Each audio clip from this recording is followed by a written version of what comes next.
अच्छा, हम मेनिंजाइटिस के डिफरेंट टॉपिक्स कवर कर रहे थे, आई मीन सब टॉपिक्स। तो हम बैक्टीरियल मेनिंजाइटिस हमने बात की कि इसमें हमें प्रोटीन्स एलिवेटेड मिलेंगे, ग्लूकोज डिक्रीज मिलेगा और न्यूट्रोफिल्स अबंडेंट मिलेंगे, वो बात तो होगी। मॉर्फोलॉजी कैसी मिलेगी हमें ब्रेन की इन केस ऑफ बैक्टीरियल या पायोजेनिक मेनिंजाइटिस? तो हमें उसमें एक्सुडेट मिलेगा, which make sense. Exudate is the पसी डिस्चार्ज फ्रॉम द वेजल्स, जो कि फिर ECF में या मैट्रिक्स में कम्युलेट होकर क्या बनाएगा, एक लेयर सी बना देगा on the surface of the leptomeninges. ठीक है, हमें एक एक्सुडेंट मिलेगा on the surface of leptomeninges. तो ये इसकी ग्रोस मॉर्फोलॉजी होगी, जो कि डेफिनेटली हम ऑटोप्सी भी देख सकते हैं। इसके अलावा मेनिंजियल वेजल्स जो होंगे वो इंगोर्स्ड होंगे और प्रोमिनेंट होंगी। ठीक है, ये एक इंपॉर्टेंट फाइंडिंग है। सिंस एक एक्टिव इन्फ्लेमेशन वहाँ चल रही है तो डेफिनेटली विजुअलाइजेशन भी बनती है वहाँ पे। तो इंगोर्स्ड और प्रोमिनेंट ब्लड वेजल्स मिलेंगी मेनिंजिस में, एक्सुडेट्स मिलेंगे। और हम देखते हैं कि along the blood vessels there are tracts of pus. ठीक है, एक तो एक्सुडेट वैसे है over the leptomeninges, secondly along the blood vessels there are tracts of pus. ये एक थर्ड इंपॉर्टेंट ग्रोथ फाइंडिंग है। ठीक है, 3 होंगी फाइंडिंग्स। अच्छा, इसके अलावा हमें माइक्रोस्कोपी पे न्यूट्रोफिल्स अबंडेंट मिलेंगे, जो कि सब नॉट स्पेस में होंगे सिंस ये लेप्टोमेनिंजिस की इन्फेक्शन है। ठीक है, इसके अलावा लेस सीवियर केसेस में हम कहते हैं कि जनरलाइज्ड सारी सब नॉट स्पेस में तो न्यूट्रोफिल्स नहीं है, बल्कि जस्ट लेप्टोमेनिंजिस जो लेप्टोमेनिंजियल ब्लड वेजल्स हैं उनके एडजेसेंट ही हमें कुछ रीजन्स में न्यूट्रोफिल्स मिल रहे हैं। जबकि अगर एक डाइवर्स इन्फेक्शन है या we can say severe infection है, तब हमें ऑल इन ऑल सारी सब नॉट स्पेस में न्यूट्रोफिल्स की कॉम्बिनेशन नज़र आएगी। अदरवाइज जस्ट ब्लड वेजल्स के अलोंग हमें नजर आएंगे न्यूट्रोफिल्स। इसके अलावा हम ये देखते हैं कि समटाइम्स ये जो इन्वॉल्वमेंट है, ये जो न्यूट्रोफिलिक इन्फिल्ट्रेट है, ये हमें लेप्टोमेनिंजियल वेन्स में भी नज़र आती है। अच्छा, ये समटाइम्स ये जो इन्फ्लेमेशन अगर लेप्टोमेनिंजियल वेन्स में हो जाए तो वहाँ पर वीनस ओक्लूजन हो सकती है और हेमोरेजिक इन्फेक्शन हो सकती है अंडरलाइंग ब्रेन की। तो ये भी बहुत इंपॉर्टेंट फाइंडिंग है कि तो हमने देखा कि जस्ट लेप्टोमेनिंजियल ब्लड वेजल्स की डायलिटेशन हो रही थी या वहाँ पर एक्सुडेशन हो रही थी या वहाँ पर ट्रैक्ट्स ऑफ पस बन रहे थे। In addition to that there can be phlebitis, जिसमें लेप्टोमेनिंजियल वेन्स की भी इन्वॉल्वमेंट हो सकती है इस ऑर्गेनिज्म से, इस इन्फ्लेमेशन के प्रोसेस से, जिसमें वीनस ओक्लूजन होगी, हेमोरेजिक इन्फेक्शन हो सकती है अंडरलाइंग ब्रेन की। अच्छा, ये हमने बात करी फ्लेबाइटिस हो गया। देन हम देखते हैं कि समटाइम्स सब्सटेंस ऑफ ब्रेन भी इन्वॉल्व हो जाते हैं इन्फ्लेमेटरी प्रोसेस, इसको हम कहते हैं फोकल सेरेब्राइटिस। फ्लेबाइटिस हो गया, फोकल सेरेब्राइटिस हो गया, और अगर वेंट्रिकल्स इन्वॉल्व हो गए तो हम उसको कहेंगे वेंट्रिकुलाइटिस। तो हम क्या क्या देखते हैं, हम लेप्टोमेनिंजाइटिस तो देख ही रहे हैं, साथ में हम फ्लेबाइटिस भी देखते हैं, फोकल सेरेब्राइटिस भी देखते हैं और वेंट्रिकुलाइटिस भी देखते हैं in case of pyogenic bacterial meningitis. ठीक है, तो ये बातें हमने कर ली। Then second category is the aseptic meningitis. Viral meningitis को हम एसेप्टिक मेनिंजाइटिस कहते हैं, उसमें बैक्टीरियल इन्वॉल्वमेंट नहीं है। और हम क्या देखते हैं कि मोस्टली ना ये एक्यूट इलनेस होती है। ठीक है, एक्यूट इलनेस होती है जिसमें अगेन हमें मेनिंजियल साइंस मिल रहे हैं, लेकिन जब हम ब्लड कल्चर कर रहे हैं, सीनियस कल्चर कर रहे हैं, तो हमें कोई बैक्टीरियल ऑर्गेनिज्म आइडेंटिफाई नहीं हो रहा और वायरस हो तो हम कल्चर कर नहीं सकते, तो तब हम उसको लेवल कर देते हैं कि ये एसेप्टिक मेनिंजाइटिस है या ये वायरल मेनिंजाइटिस हो सकता है। अच्छा, ये लेस फुलमिनेंट है, मतलब इसका बहुत ही कुछ सडन और लीथल कोर्स तो नहीं होता as compared to pyogenic meningitis का एक एक्यूट कोर्स होता है। तो ये मतलब होता तो एकदम से, लेकिन ये लेस फुलमिनेंट होता है और सेल्फ लिमिटिंग होता है, सो कोई इलाज नहीं है सच। ठीक है, और जैसे उसमें हमें लिम्फोसिटिक इन्फिल्ट्रेट मिला था, वायरल इन्फेक्शन में ना हमें लिम्फोसिटिक इन्फिल्ट्रेट मिलता है, उसमें क्या था न्यूट्रोफिलिक इन्फिल्ट्रेट पायोजेनिक में, और वायरल में या एसेप्टिक में हमें लिम्फोसिटिक इन्फिल्ट्रेट मिल रहा है। ठीक है, और उसमें हाईली प्रोटीन एलिवेशन थी, इसमें एक मॉडरेट सी प्रोटीन एलिवेशन नजर आती है, और उसमें जो ग्लूकोज लेवल होता है वो नॉर्मल होता है, जबकि उसमें ग्लूकोज लेवल डिक्रीज था। तो ये हमें डिफरेंस पता चला कि उसमें क्या है लिम्फोसाइट, उसमें क्या है उसमें क्या, मैं फिर बार बार लिम्फोसाइट बोल रही हूँ। पायोजेनिक में क्या है न्यूट्रोफिल्स हैं, और एसेप्टिक में क्या है लिम्फोसाइट्स हैं। उसमें क्या था हाई एलिवेशन थी प्रोटीन्स की, इसमें क्या है मॉडरेट एलिवेशन है। उसमें क्या था ग्लूकोज लेवल डिक्रीज था, इसमें क्या था नॉर्मल ग्लूकोज लेवल। तो ये इसके डिफरेंस होगा। उसमें हमने देखा था कि एक्सुडेशन थी, पस फॉर्मेशन थी, क्योंकि पायोजेनिक है तो डेफिनेटली पस तो बनाएगा। एक्सुडेशन थी ओवर द ब्रेन मैट्रिक्स में क्या है जस्ट हमें एक मॉडरेट सी ब्रेन स्वेलिंग मिलती है, दैट्स इट। इसके अलावा कोई मॉर्फोलॉजिकल फाइंडिंग नहीं है एसेप्टिक मेनिंजाइटिस की। क्या हमें मिल रहा है ब्रेन स्वेलिंग मिल रही है, और इसके अलावा मेनिंजिस में हमें लेप्टोमेनिंजियल लिम्फोसिटिक इन्फिल्ट्रेशन मिल रही है, दैट इज इट। माइक्रोस्कोपी पे हमें लिम्फोसिटिक इन्फिल्ट्रेशन मिल रही है, ग्रोस मॉर्फोलॉजी पे हमें ब्रेन स्वेलिंग मिल रही है। तो ये होगी morphology of aseptic meningitis. Then हम क्रोनिक मेनिंजाइटिस की बात करें तो क्रोनिक मेनिंजाइटिस में हमने एक तो बात करनी है ट्यूबरकुलस मेनिंजाइटिस की, ठीक है, एक हमने बात करनी है रिकेट्सियल मेनिंजाइटिस की, और एक हमने बात करनी है फंगल मेनिंजाइटिस की। ये इंपॉर्टेंट हैं जो क्रोनिक कोर्स ले रहे होते हैं, जो लॉन्ग ड्यूरेशन का कोर्स होता है, इनका स्लो प्रोग्रेशन होता है, और इसमें ब्रेन की इन्वॉल्वमेंट भी ज़्यादा होती है, एंसेफेलाइटिस होने के चांसेस भी ज़्यादा होते हैं, हमें लिखा भी हुआ है। ठीक है, अच्छा, ट्यूबरकुलस मेनिंजाइटिस में हमने भी क्या क्या चीज़ें करनी, डेफिनेटली ऑर्गेनिज्म माइकोबैक्टीरियम ट्यूबरकुलोसिस है, जो इसकी मैनिफेस्टेशन होती है वो वही मेनिंजियल इरिटेशन के साइन सिम्टम से शुरू होगी, हेडेक होगा, मलेस होगा, मेंटल कन्फ्यूजन और वॉमिटिंग, ठीक है, ये सिम्टम्स होंगे इसके जनरल से।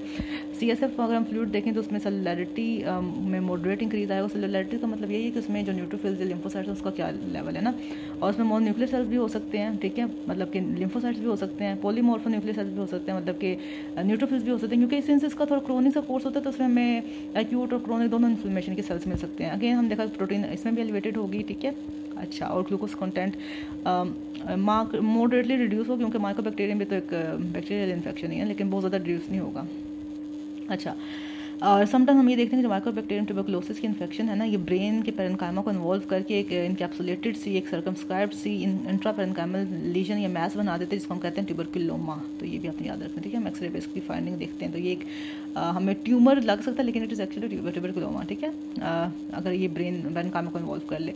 अच्छा, आगे देखते हैं। देन हम ये अच्छा, अगर सिंस इन्फेक्शन कभी ना कभी हील तो होनी है, and whenever infection gets healed it is healed sometimes it's healed by fibrosis. तो अगर ट्यूबरकुलोसिस हील होता है बाय एरेक्नोइड फाइब्रोसिस, तो उसके नतीजे में हमें हाइड्रोकेफलस भी मिल सकता है, क्योंकि जहाँ पर फाइब्रोसिस होगा वहाँ पर डेफिनेटली फ्लूइड की रिजॉर्प्शन इम्पेयर्ड होगी। और हमें पता है कि सब एरेक्नोइड स्पेस में या एरेक्नोइड ग्रेनुलेशन में ही रिजॉर्प्शन ऑफ CSF होनी होती है, तो उसके नतीजे में हमें हाइड्रोकेफलस भी मिल सकता है। तो वो ट्यूबरकुलोमा तो नहीं है, ट्यूबरकुलोसिस या ट्यूबरकुलर मेनिंजाइटिस की एक कॉम्प्लिकेशन ये भी है कि एरेक्नोइड फाइब्रोसिस हो सकता है और हाइड्रोकेफलस हो सकता है, ठीक है, ये हमें याद है। स्पायरोकीटल, अगेन स्पायरोकीट इट्स अनदर बैक्टीरियम, और ये भी क्रोनिक मेनिंजाइटिस ही कॉज कराता है। और स्पायरोकीट में एक अच्छा 2 स्पायरोकीट हम देखेंगे, 2 बैक्टीरिया देखेंगे स्पायरोकीट के अंदर। एक तो हम सिफिलिस देखेंगे जो कि ट्रेपोनेमा पैलिडम से हो रहा है, और एक हम न्यूरोबोरेलियासिस देखेंगे जो कि हमने पहले देखा कि बोरेलिया बर्गडोर्फेरी से हो रहा है। दोनों स्पायरोकीट्स हैं, ठीक है। अच्छा, जो पहला स्पायरोकीट है दैट इज़ न्यूरोसिफिलिस या ट्रेपोनेमा पैलिडम। तो neurosyphilis is the third stage of Treponema pallidum. अगर किसी बंदे को ट्रेपोनेमा पैलिडम की इन्फेक्शन हुई है, वो टाइमली क्योर नहीं हुई, तो it can progress to involve CNS। उसके नतीजे में हम उसे क्या कहेंगे, न्यूरोसिफिलिस। और 10% ऑफ केसेस में ये हो जाता है। HIV, अगर वो HIV इन्फेक्टेड पेशेंट है तो उसके चांसेस ज़्यादा हो जाएंगे, क्योंकि डेफिनेटली फिर हमारा इम्यून सिस्टम इतना वेल डेवलप नहीं रहेगा कि वो उसको कॉम्बैट कर सके। कहा गया कि न्यूरोसिफिलिस की 3 हमारे पास कैटेगरीज आती हैं, या 3 उसकी क्लासेस हमें नज़र आती हैं इन क्लिनिकल कोर्स। तो हम देखते हैं कि एक मेनिंगो वास्कुलर न्यूरोसिफिलिस है, ठीक है। अभी तीनों न्यूरोसिफिलिस बेसिकली ना वो सिफिलिस जो ब्रेन को इन्वॉल्व करता है उसको हम न्यूरोसिफिलिस कह रहे हैं। ब्रेन के अंदर उसकी क्या क्या वैराइटीज़ हैं उसके लीजन्स की, वो देख लेते हैं। एक तो है मेनिंगो वास्कुलर न्यूरोसिफिलिस, अच्छा, एक है पैरेटिक न्यूरोसिफिलिस, और एक है टेबिस डोर्सालिस, ठीक है। अब इसको 1 बाय 1 देखते हैं। जो हमारे पास मेनिंगो वास्कुलर न्यूरोसिफिलिस, इसमें एज अ नेम इंडिकेट्स है तो मेनिंजेस इन्वॉल्व होंगे, और साथ में उसके वास्कुलर कंपोनेंट भी इन्वॉल्व होगा, दैट इज वेसल्स भी इन्वॉल्व होंगे। तो उसमें हम क्या देखते हैं कि क्रोनिक मेनिंजाइटिस है, वो तो हमें पता है कि ये ऑर्गेनिजम्स क्रोनिक मेनिंजाइटिस ही कॉज कराते हैं। और इन्वॉल्व क्या करता है, बेस ऑफ ब्रेन को। बेस ऑफ ब्रेन में जो मेनिंजेस पड़े हुए हैं, जो वहाँ जो वेसल्स पड़ी हैं, उनको इन्वॉल्व कर होता है ऑफन विद ऑब्लिटरेटिव एंडार्ट्राइटिस, ठीक है। एज आई टोल्ड यू कि इसमें बेस ऑफ ब्रेन मतलब कि ब्रेन के मेनिंजेस तो इन्वॉल्व हैं ही हैं, साथ साथ में ऑब्लिटरेटिव एंडार्ट्राइटिस कॉज कर, इसको इसलिए हम इसको क्या कह रहे हैं, मेनिंगो वास्कुलर मेनिंजाइटिस, ठीक है। और वहाँ पे डेफिनेटली हमें सिंस क्रोनिक इन्फ्लेमेशन तो प्लाज्मा सेल्स मिलेंगे और लिम्फोसाइट्स मिलेंगे, ये बात होगी। Second category is the paretic neurosyphilis. Paretic neurosyphilis हम इसको क्यों कह रहे हैं, क्योंकि ये स्टेम कर रहे हैं फ्रॉम द पेरेन्काइमा, ठीक है। पेरेन्काइमा से स्टेम कर, पेरेन्काइमा हम ब्रेन पेरेन्काइमा की बात कर रहे हैं, ठीक है।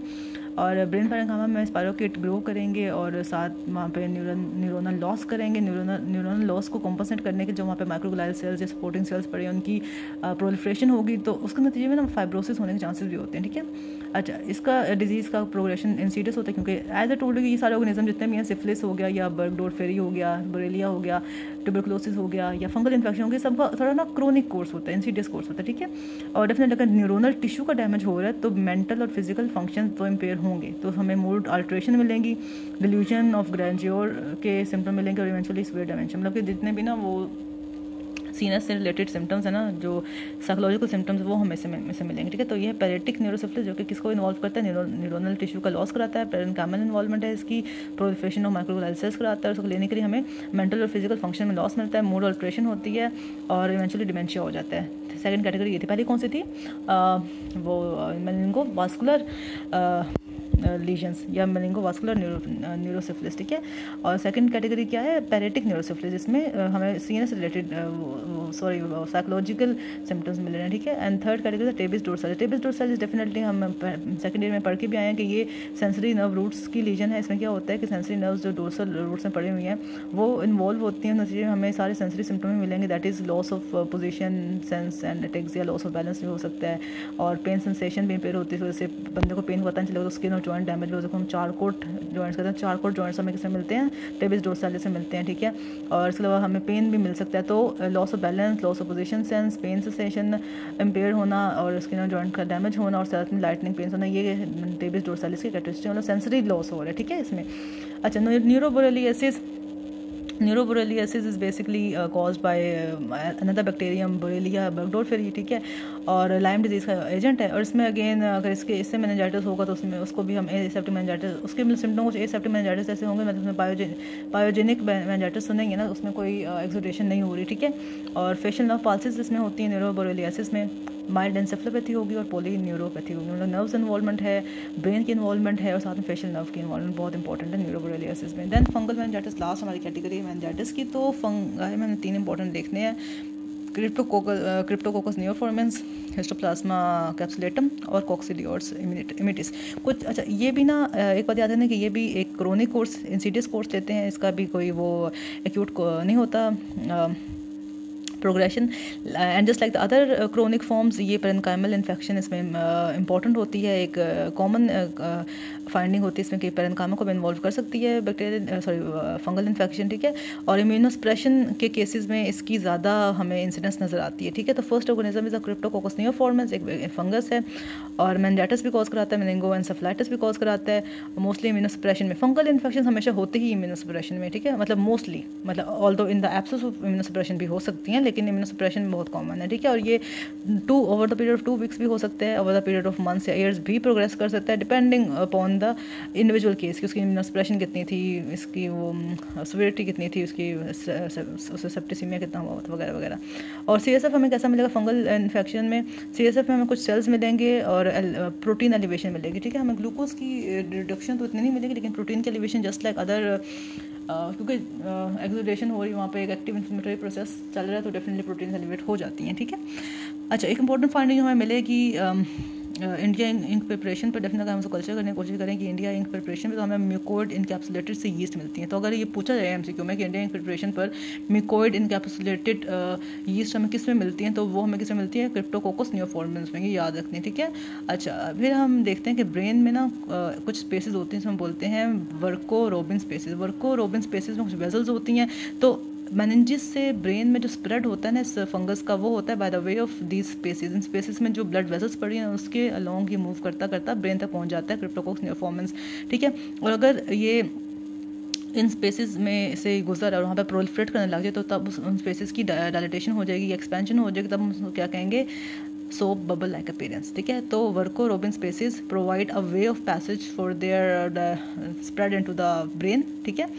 तो हम ये देख रहे हैं कि ये अपना एक्सटेंशन हो जाता है into brain following the vessels in the Virchow Robin spaces, और अगर उन स्पेसेस की डायलेटेशन हो जाए, एक्सटेंशन, तो हम उसको कहते हैं सोप बबल लाइक अपीयरेंस। तो सोप बबल लाइक अपीयरेंस हमें कहाँ मिलती है, क्रिप्टोकोकस नियोफॉर्मेंस में, तो ये भी आपने याद रखना है, ठीक है। Then we have histoplasma capsulatum, again another fungus, और ये हम देखते हैं जब जिसमें हमारे पास सिस्टमिक इन्फेक्शन ऑनगोइंग है, डिसेमिनेटेड इन्फेक्शन है, तो समटाइम्स वो डिसेमिनेटेड इन्फेक्शन ब्रेन में भी प्रोग्रेस कर जाती है, ब्रेन में भी एक्सटेंड कर जाती है, तो हमारे पास मेनिंजाइटिस हो सकता है या एन्सेफेलाइटिस हो सकता है।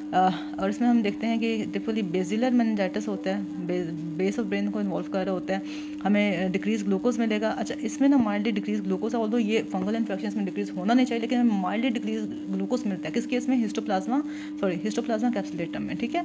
और माइल्ड लिम्फोसिटिक प्लियोसाइटोसिस, लिम्फोसिटिक इन्फिल्ट्रेटिव मिलेगा, ग्लूकोज डिक्रीज हुआ मिलेगा, और पेरेन्काइमल लीजन्स अगेन हमें मिल सकती हैं, कैसे, अगर वो वर्को रोबिन स्पेसेस तक एक्सटेंड करें। तो Virgo Robin spaces provide the fungi, provide them with passage to pass into the brain parenchyma. Then the last fungal organism is the Coccidioides immitis. Coccidioid organism mostly desert regions में नजर आता है, American south west region में, ठीक है। और again हम CSF पे इसको आइडेंटिफाई कर सकते हैं क्योंकि इसके अगेंस्ट एक एंटीबॉडी मिलती है जो कि बनती है, जो कि हमें CSF मिल सकती है। तो कॉक्सीडियोइड्स इमेजेस को हम कैसे आइडेंटिफाई कर सकते हैं? By the finding of its antibody which is found in CSF, ठीक है। तो ये एक बार इसको रिवाइज कर लेते हैं। तो मेनिंजाइटिस हमने देखा कि बैक्टीरियल भी है, फंगल भी है, एसेप्टिक भी है। क्रोनिक में हमने देखा कि ट्यूबरकुलोसिस में हो सकता है, क्रोनिक में रिकेट्सियल में हो सकता है, क्रोनिक में बोरेलिया में हो सकता है, क्रोनिक में फंगल में हो सकता है, ये हमने देख लिया। और बाकी जो डिफरेंट इसकी CSF फाइंडिंग्स हैं, हम इसको आइडेंटिफाई कर सकते हैं, वो हमने देख लिया। जो इंपॉर्टेंट इसकी मॉर्फोलॉजिकल पॉइंट्स थे वो भी हमने देख लिए। तो that is it for meningitis.